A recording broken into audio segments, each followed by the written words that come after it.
Bonjour chers frères et sœurs et amis dans le Seigneur. Après avoir passé une semaine sur les pas de Jésus, nous abordons cette semaine un nouveau thème qui s'intitule « Transformés par l'amour de Dieu ». Ça y est, nous avons fait une moitié de chemin ensemble. Les 50 premiers jours sont maintenant derrière nous et je suis toujours aussi ravie de partager avec vous ce temps précieux de prière, des 100 jours de prière avec Espérance TV en partenariat avec l'Institut de la Voix de l'Espérance. Aujourd'hui, jour 51 donc, qui s'intitule « L'engagement de Dieu ». Et pour appuyer cette méditation, nous allons étudier le texte de Romains 5, verset 8. Mais voici comment Dieu prouve son amour envers nous. Alors que nous étions encore des pécheurs, Christ est mort pour nous. Mes amis, quelle belle nouvelle! Christ est mort pour nous. Mais c'est extraordinaire. Ce que nous apprenons dans ce verset, c'est que cette action est faite sous l'instigation de Dieu lui-même. C'est Dieu lui-même qui s'engage pour sauver l'humanité. Aussitôt que le premier homme a péché, Dieu s'engage pour sauver l'homme.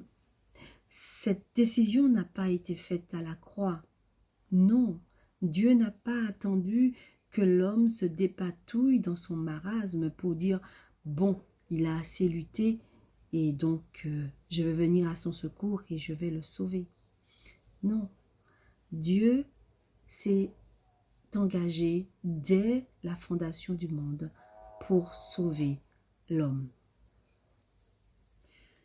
Ce plan de salut a été décidé par Dieu dès le début de l'histoire humaine. Nous retrouvons cela dans le livre de la Genèse au chapitre 3, verset 15. Je mettrai inimitié entre toi et la femme, celle-ci t'écrasera la tête et tu lui blesseras le talon. Encore une fois, je vous invite, après la méditation, de vous plonger dans cette belle histoire de la Bible, cette belle histoire de l'amour de Dieu pour nous. Dès qu'il a eu un péché, il y a eu un sauveur. Le Christ savait qu'il devait souffrir, mais il est devenu le substitut de l'homme. Dès qu'Adam a péché, le Fils de Dieu s'est présenté comme garant pour la race humaine. On trouve ceci dans les lieux célestes, page 13. Quand Adam et Ève ont péché, c'est Dieu qui, malgré avoir été rejeté et offensé par le péché de l'homme, a fait le premier pas vers l'humanité. Il est venu avec une attitude de grâce, de pardon et avec la promesse que Jésus écrasera le serpent, Satan, et deviendra à ce moment-là le sacrifice pour le salut de l'homme. Le Christ marche toujours avec vous, avec cette même attitude. Il est attaché à vous et à votre salut. Allez-vous courir dans ses bras aimants aujourd'hui et accepter son sang purificateur et sa justice? Oui, l'amour de Dieu est lié à une chose importante, l'engagement de notre Dieu. Cet engagement va au moindre détail dans notre vie quotidienne. Et ceci nous donne l'occasion de louer notre Seigneur pour le remercier des gestes de salut que nous vivons au cœur de cette pandémie. Par exemple, la guérison du docteur Hamel du Covid-19. C'est un médecin qui se trouve à Baying Spring. Après de nombreuses intercessions de la communauté de foi, le docteur Hamel a été guéri. L'Église en Chine prospère toujours malgré les restrictions dues au Covid-19 et malgré les conditions politiques que nous connaissons. Des centaines de milliers de personnes sont connectées en ligne pour le culte en Chine. Alors, je vous propose de prier aujourd'hui pour les sujets suivants. En fait, nous allons prier pour nous-mêmes aujourd'hui. Je vous invite donc à baisser la tête pour prier avec moi.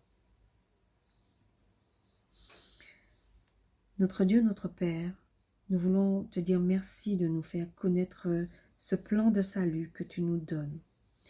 Nous voulons te prier de nous permettre de saisir ton amour infini et d'accepter d'être sauvés par toi. Montre-nous chaque jour le plan du salut et le caractère aimant de ta personne, Seigneur. Nous te prions d'une manière spéciale aussi pour les dirigeants et les membres d'église en Indonésie, où certains ont été infectés par le Covid-19 et sont malheureusement décédés. Nous prions pour la Papouasie-Nouvelle-Guinée, car le pays n'est pas suffisamment équipé pour gérer une pandémie massive du Covid-19. Et enfin, Seigneur, nous te confions toutes les actions d'évangélisation qui se font en ligne, aussi bien dans le monde qu'en Martinique. Et tu permets ainsi, Seigneur, que l'évangile soit prêché. Nous te prions pour que nous continuions avec ce dynamisme et que nous continuions à parler de toi autour de nous. Nous te remercions infiniment pour l'amour que tu nous portes et nous te demandons de nous pardonner nos fautes. Ce sont les grâces que nous te demandons au nom de ton Fils, Jésus, et pour ta gloire. Amen. Chers amis, je vous dis à très bientôt. Au revoir.